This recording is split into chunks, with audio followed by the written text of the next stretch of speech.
Ito na guys yung aming mga biik. So ayan, dito lang muna namin sila linagay sa gilid ng kalsada. And yung nursery pen nila, pinabuhat namin galing dun sa kulungan nung bumaba na yung tubig. Linagay muna namin sila dito para hindi sila magsiksikan dun sa may stock room. So ayan po, kung mapapansin nyo, magkakaiba sila ng size. Kasi po itong mga malalaki na, ayun, nawalay na talaga sila. 2 weeks na silang nawalay. Tapos ito po mga maliliit, dumidede pa talaga yan sila. Going to 3 weeks old pa lang tong mga to nung tumagasa yung bagyong Christine. Kaya naman wala na silang choice yung mama nila nandito sa may dun. Ayun yung mama nila nasa labas ng kalsada, nasa gilid.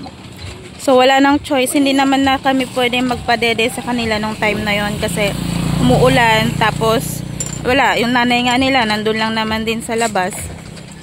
Kaya dito na lang napilitan silang iwalay. Ito nga po maliit pa. So far malalakas naman silang kumain. Pati yung mga maliliit, yung mga bulinggit. Ayun nakikipag-agawan naman din sila. Ay bebe, kain kayo. So ito po yung mga survivor piglets namin from bagyong Christine. Ay lumangoy-langoy yan mga yan guys. Grabe. Kaya grabe yung bilib ko dito sa mga biik na to. Kasi meron sa kanilang nagtain ng konti.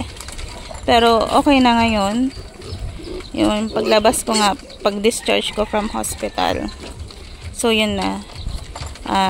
Pinabili ko si Habi ng antibiotic powder para ihalo doon sa tubigan nila. Kasi meron na yun mga inuubo-ubo na. So ngayon, so far, pagaling na yung may mga umuubo-ubo.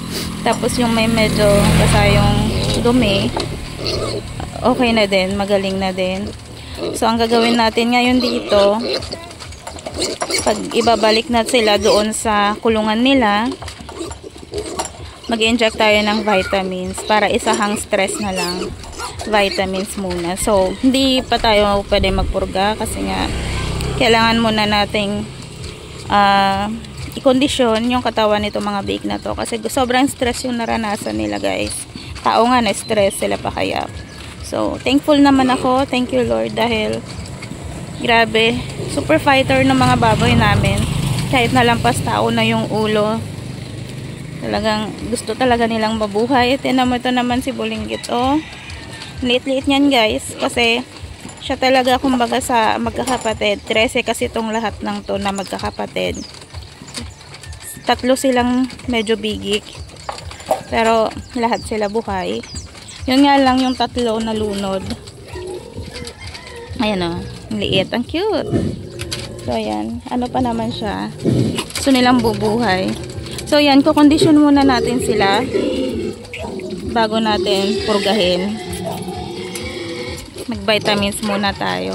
And then sa feeds nila guys, ang pinapakain ko is pre-starter. Pero nagmimix ako ng, ayan, kung makikita nyo, meron niya medyo brown-brown. Piglet booster po yan. So nagmimix kami ng piglet booster doon sa pre-starter. Para at least yung nutrients, makakuha pa rin sila ng maayos na nutrients kahit na kulang sa edad yung pagwalay sa kanila. And then pag naibalik na sila doon sa kulungan, paghihiwalayin ko to sila. Meron kasi dyan yung mga malalaki na hindi nila yan kapatid. Anak yan ng isa kong inahin na nalunod. So ito example, itong malaking to, 2. Ata itong malalaki. 1, 2, 3, 4, 4. So pag sasama-samahin ko sila, ay 5 sila. 6, 2, 4, 6. 6. Ay ubol kang bimbing. Na ha? Ito ba? Yan akan niya. Brown. Brown. Ayan, nakabiliw na. Ayan, operation balik na sa kulungan. Langkaw patigad ko. Pinagyan lang po. Sari. Langkaw po. Lakaw. Sari upo sa tuluma. Ito dating kulungan na dito.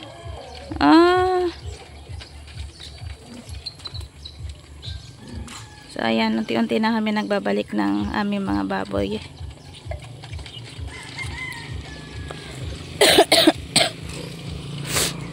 Tapos, ito na nga guys.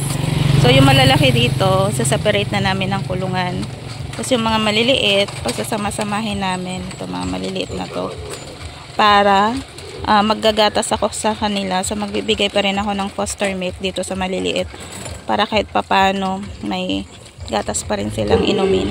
Aside doon sa pre-starter na may piglet booster. So ganun yung gagawin nating program dito sa mga bake na to. So body conditioning muna yung gagawin natin bago purgahin.